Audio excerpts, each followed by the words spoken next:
प्रश्न 4।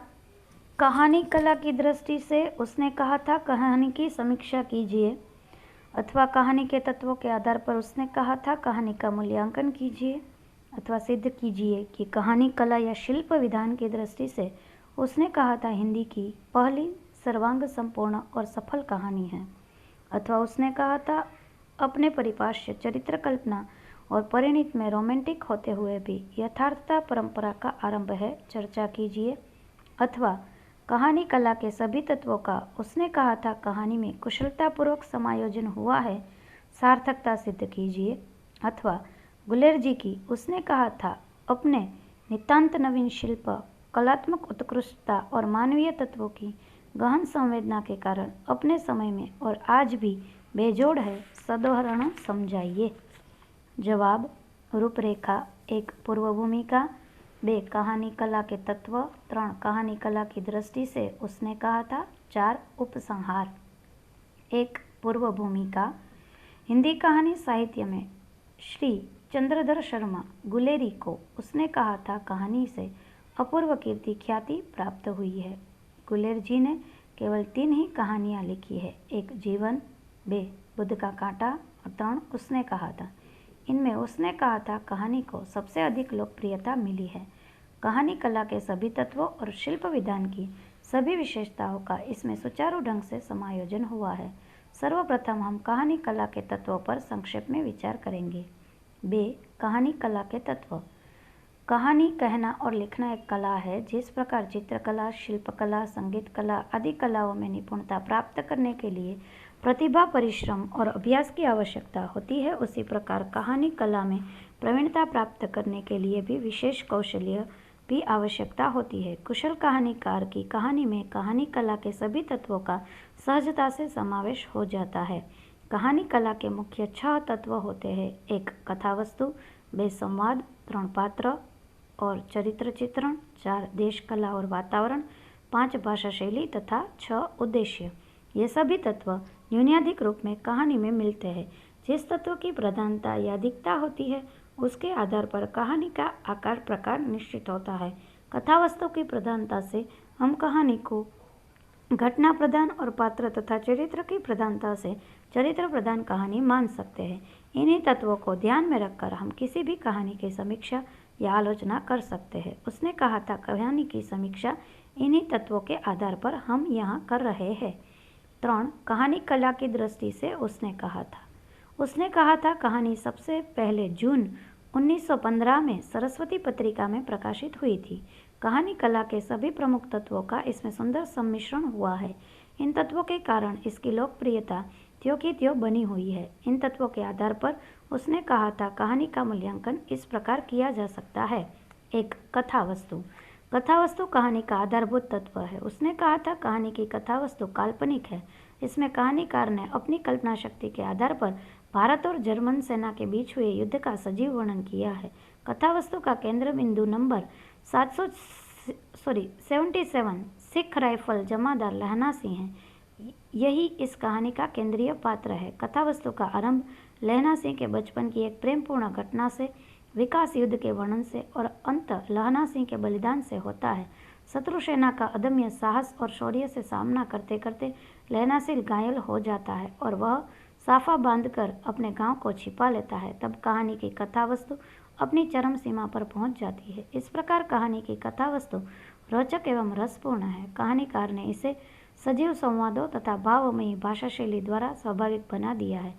सैनिकों का वार्तालाप तथा नकली लपटन साहब का प्रसंग अत्यंत मार्मिक एवं मनोरंजक है। कथांतर में कहा गया है उसने कहा था गुलेर जी का कथा निर्माण शैली की मौलिकता का प्रतीक है। 2 पात्र और चरित्र चित्रण। उसने कहा था कहानी के पात्रों की एक महत्वपूर्ण विशेषता यह है कि सभी पात्र सिख परिवार से संबद्ध है। पात्रों की एक दूसरी उल्लेखनीय विशेषता यह है कि इस कहानी में सूबेदारनी होरा को छोड़कर शेष सभी पुरुष पात्र है। सभी पुरुष पात्र सेना में संबद्ध है। लहना सिंह इस कहानी का नायक है। सूबेदारनी होरा उसके बचपन की प्रेमिका है। हजारा सिंह होरा का पति और बोधा सिंह का पुत्र है। किरीत सिंह, वजीरा सिंह आदि लहना सिंह के सैनिक मित्र है। कहानीकार ने पात्रों का चरित्र चित्रण प्रत्यक्ष और परोक्ष दोनों पद्धतियों से किया है। प्रत्यक्ष पद्धति में उन्होंने पात्रों का सामान्य परिचय भी दिया है और परिवेशगत वर्णन भी किया है।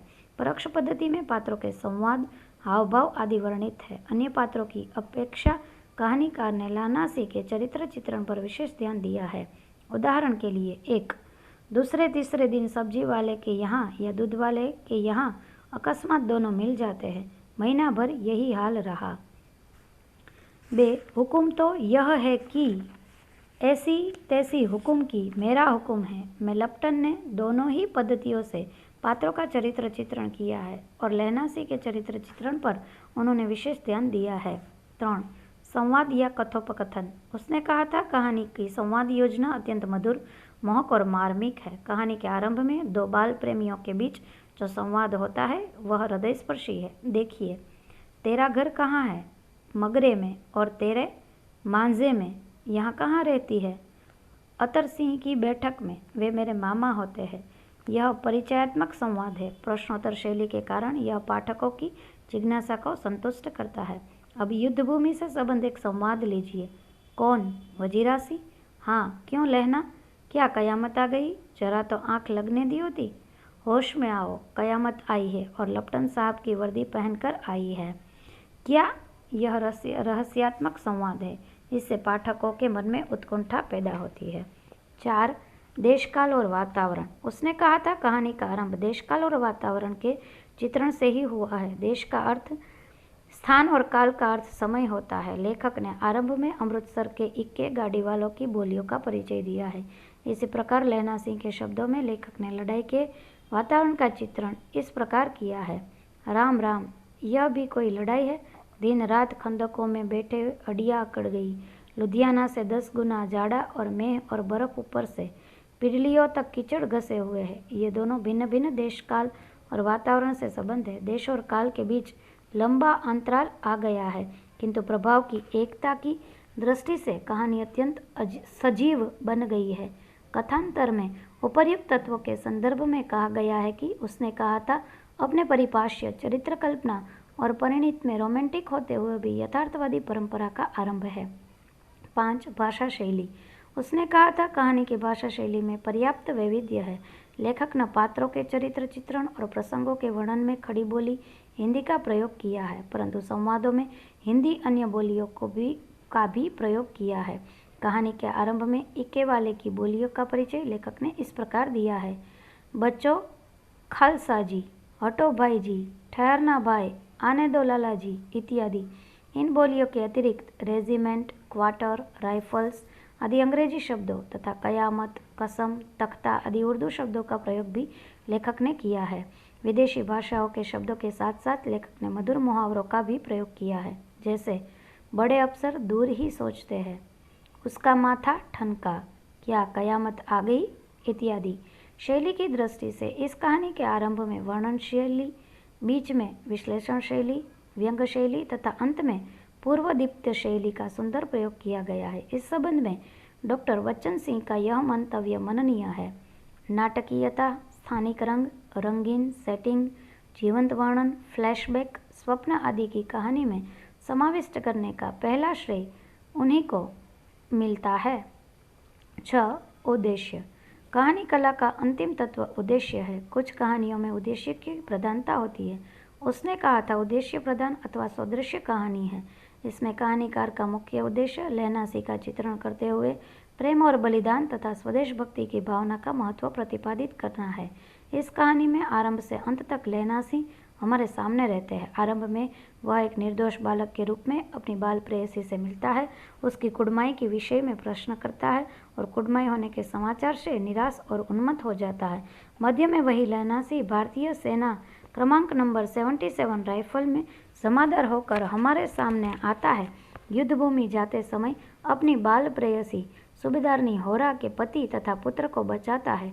अंत में बुरी तरह घायल होकर लहनासी वीरगति पाता है और पाठकों को प्रेम और बलिदान तथा स्वदेशाभिमान की प्रेरणा देता है। इस प्रकार कहानी का उद्देश्य अत्यंत उन्नत है और लहनासी के चरित्र की उज्ज्वलता का रेखांकन करते हुए इस उद्देश्य को सिद्ध करने में कहानीकार गुलेर जी सफल हुए हैं। कथांतर में इसी सफलता इन शब्दों में रेखांकित किया गया है। गुलेर जी की उसने कहा था अपने नितांत नवीन शिल्प, कलात्मक उत्कृष्टता और मानवीय तत्व की महान संवेदना के कारण अपने समय में ही बेजोड़ नहीं समझी गई। आज भी यह कहानी अप्रतिम है। 4 उपसंहार। उसने कहा था, हिंदी साहित्य की एक सर्वांग संपूर्ण कहानी है। कहानी कला या शिल्प की दृष्टि से यह कहानी हमारा हृदय सहज ही आकृष्ट कर लेती है। इसकी कथा 5 विभागों में विभाजित है।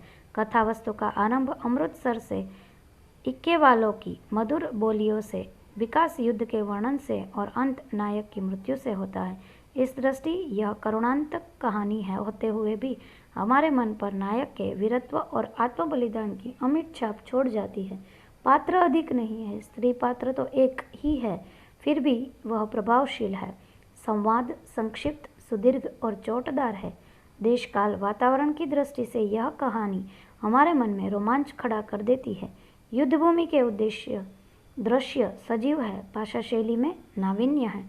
पूर्वदीप्त, आलंकारिक, लाक्षणिक आदि अनेक शैलियों का प्रयोग इस कहानी में किया गया है और उद्देश्य अत्यंत उत्प्रेरक है। इस प्रकार का